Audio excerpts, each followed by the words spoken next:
বিশ শতকের ইতিহাসে এমন কিছু নেতা আছেন যাদের নাম শুনলেই বিতর্ক, আবেগ আর রাজনৈতিক আলোচনার ঝড় ওঠে। তাদের মধ্যে একজন হলেন ফিদেল কাস্ত্রো, একজন মানুষ যিনি ছোট্ট একটি দ্বীপ দেশ কিউবাকে বদলে দিয়েছিলেন পুরো বিশ্বের রাজনৈতিক মানচিত্রে। কিন্তু প্রশ্ন হলো, তিনি কি ছিলেন? একজন মুক্তির নায়ক, নাকি এক দীর্ঘ সময়ের একচ্ছত্র শাসক? আজকের এই ভিডিওতে আমরা জানব ফিদেল কাস্ত্রোর শৈশব, কিভাবে তিনি বিপ্লব ঘটালেন, কিউবার ক্ষমতা দখল, আমেরিকার সাথে সংঘাত এবং তার দীর্ঘ শাসনের বাস্তব চিত্র। শৈশব ও প্রাথমিক জীবন। ফিদেল কাস্ত্রোর জন্ম 1926 সালে কিউবার একটি ধনী আখ চাষির পরিবারে। ছোটবেলা থেকেই তিনি ছিলেন তীক্ষ্ণ বুদ্ধিসম্পন্ন এবং জেদি স্বভাবের। তিনি আইন পড়তে যান হাভানা বিশ্ববিদ্যালয়ে। এই সময়ে তিনি কিউবার রাজনৈতিক দুর্নীতি এবং বৈষম্য দেখে গভীরভাবে প্রভাবিত হন। তরুণ ফিদেল বুঝতে শুরু করেন দেশের ক্ষমতা কিছু ধনী এবং সামরিক গোষ্ঠীর হাতে বন্দী। এই উপলব্ধি পরে তাকে ঠেলে দেয় বিপ্লবের পথে। তিনি বিপ্লব শুরু করেন 1950 দশক। কিউবার ক্ষমতায় ছিলেন স্বৈরশাসক ফুলহেন্সিও বাতিস্তা। দেশে ছিল ব্যাপক দুর্নীতি, দারিদ্র্য, রাজনৈতিক দমন-পীড়ন। ফিদেল কাস্ত্রো তখন সিদ্ধান্ত নেন এই শাসন ব্যবস্থা বদলাতে হবে। তিনি গড়ে তোলেন একটি বিপ্লবী দল। প্রথম আক্রমণ 1953 সাল।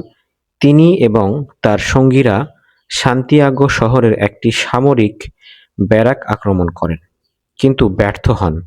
ফিদেলকে গ্রেফতার করা হয়। সে সময় তিনি আদালতে দাঁড়িয়ে এক বিখ্যাত ভাষণ দেন, "ইতিহাস আমাকে মুক্ত করবে।" এই বাক্য পরে বিপ্লবের প্রতীক হয়ে ওঠে। নির্বাসন ও প্রস্তুতি। জেল থেকে মুক্তির পর তিনি মেক্সিকো যান। সেখানে তিনি পরিচিত হন আরেক বিপ্লবী, চে গেভারার সাথে। এই জোটই পরবর্তী কিউবার ইতিহাস বদলে দেয়। কিউবান বিপ্লব।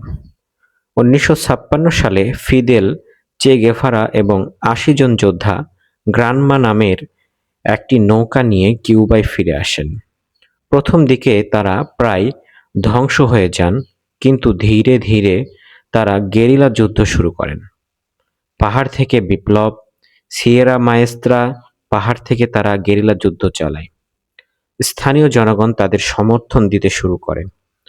1959 সাল। শেষ পর্যন্ত 1959 সালে বাতিস্তা পালিয়ে যায়। ফিদেল কাস্ত্রো হাভানায় প্রবেশ করেন। এই দিনটি ছিল কিউবার ইতিহাসের মোড় ঘোরানোর মুহূর্ত। ক্ষমতা গ্রহণ ও নতুন কিউবা। ক্ষমতায় এসে ফিদেল কাস্ত্রো ঘোষণা করেন শিল্প জাতীয়করণ, জমি পুনর্বণ্টন, শিক্ষা ও স্বাস্থ্য বিনামূল্যে করা। তিনি কিউবাকে একটি সমাজতান্ত্রিক রাষ্ট্রে পরিণত করেন। ইউএস আমেরিকার সাথে সংঘাত। যুক্তরাষ্ট্র কাস্ত্রোর নীতির বিরোধিতা করে। এরপর শুরু হয় অর্থনৈতিক নিষেধাজ্ঞা, রাজনৈতিক চাপ, গুপ্তচর যুদ্ধ। কিউবান মিসাইল সংকট। 1962 সাল। সোভিয়েত ইউনিয়নের সহায়তায় কিউবায় পারমাণবিক ক্ষেপণাস্ত্র বসানো হয়। এতে যুক্তরাষ্ট্র ও সোভিয়েত ইউনিয়ন প্রায় পারমাণবিক যুদ্ধে জড়িয়ে পড়েছিল। বিশ্ব ইতিহাসের সবচেয়ে বিপজ্জনক মুহূর্তগুলোর একটি ছিল এটি। শাসনের বাস্তবতা। ফিদেল কাস্ত্রোর শাসন নিয়ে মতভেদ আছে। সমর্থকদের দৃষ্টিতে শিক্ষা ও স্বাস্থ্য উন্নয়ন, দারিদ্র্য হ্রাস, জাতীয় আত্মমর্যাদা বৃদ্ধি। সমালোচকদের দৃষ্টিতে একদলীয় শাসন, রাজনৈতিক বিরোধীর দমন, বাকস্বাধীনতার সীমাবদ্ধতা। বহু মানুষ ত্যাগ করে। শেষ জীবন। 2006 সালে অসুস্থতার কারণে তিনি ক্ষমতা থেকে সরে যান। 2008 সালে আনুষ্ঠানিকভাবে দায়িত্ব দেন তার ভাই রাউল কাস্ত্রোকে। 2016 সালে তার মৃত্যু হয়। ফিদেল কাস্ত্রো ছিলেন ইতিহাসের এক জটিল চরিত্র। কারো কাছে তিনি স্বাধীনতার প্রতীক, আবার কারো কাছে তিনি ছিলেন এক দীর্ঘ স্বৈরশাসনের প্রতীক। কিন্তু একথা অস্বীকার করার উপায় নেই, তিনি পৃথিবীর ইতিহাসে এক গভীর ছাপ রেখে গেছেন। আপনি কি মনে করেন, ফিদেল কাস্ত্রো ছিলেন নায়ক নাকি স্বৈরশাসক? একজন রাজনৈতিক ব্যক্তি, তার জীবনের কিছু আশা থাকে, যেমন ফিদেল কাস্ত্রের। তিনি কি খেতে পছন্দ করতেন? ফিদেল কাস্ত্রের পছন্দের খাবার ছিল স্টেক। তিনি গরুর মাংসের স্টেক খুব পছন্দ করতেন বলে জানা যায়, বিশেষ করে Cuban style grilled steak. Fish. Cuba একটি দ্বীপদেশ হওয়ায় সামুদ্রিক মাছ তার খাবারের নিয়মিত অংশ ছিল। কিউবার ঐতিহ্যবাহী খাবার ভাত ও কালো বিন তিনি নিয়মিত খেতেন।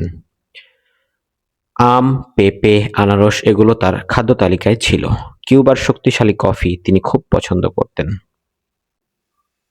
তিনি নেশা করতেন। নেশা বলতে সবচেয়ে নিশ্চিত ও ঐতিহাসিকভাবে স্বীকৃত বিষয় হলো তিনি সিগারেট খুব বেশি ব্যবহার করতেন। কিউবান সিগারেট, এটাই তার সবচেয়ে পরিচিত অভ্যাস ছিল। তিনি প্রতিদিন অনেকগুলো ধূমপান করতেন। এটি তার আইকনিক চরিত্রের অংশ হয়ে যায়। বিশ্বের সবচেয়ে বিখ্যাত সিগার। পরবর্তী বয়স ও স্বাস্থ্য সমস্যা হওয়ার পর চিকিৎসকের পরামর্শে তিনি সিগার ধূমপান অনেক কমিয়ে দেন, একসময় বন্ধ করে দেন। কফি, এটি আসক্তির মতো না হলেও তিনি শক্তিশালী কিউবান কফি নিয়মিত পান করতেন। অ্যালকোহল, কিছু রিপোর্টে বলা হয় তিনি মাঝে মাঝে রম বা হালকা অ্যালকোহল গ্রহণ করতেন, তবে তিনি কোনোভাবেই অ্যালকোহলিক ছিলেন না এবং নিয়মিত মদ্যপান করতেন এমন শক্ত প্রমাণ নেই। তিনি কি করতেন? কোনো অবৈধ ড্রাগ বা মাদক গ্রহণের বিশ্বাসযোগ্য ঐতিহাসিক প্রমাণ নেই। তার জীবন ছিল মূলত রাজনৈতিক শৃঙ্খলা ও কঠোর রুটিনে পরিচালিত। ফিদেল কাস্ত্রোর নেশা বলতে মূলত বোঝানো হয় কিউবান সিগারেট, শক্তিশালী কফি, সীমিত পরিমাণ অ্যালকোহলযুক্ত খাবার। এই নেতাকে দেখে আমাদের শিক্ষা নেওয়া উচিত যে যদি আমাদের কোনো জীবনে কোনো কাজ করতে গিয়ে হেরে যায়, তাহলে আমাদেরকে সেখান থেকে ঘুরে দাঁড়াতে হবে।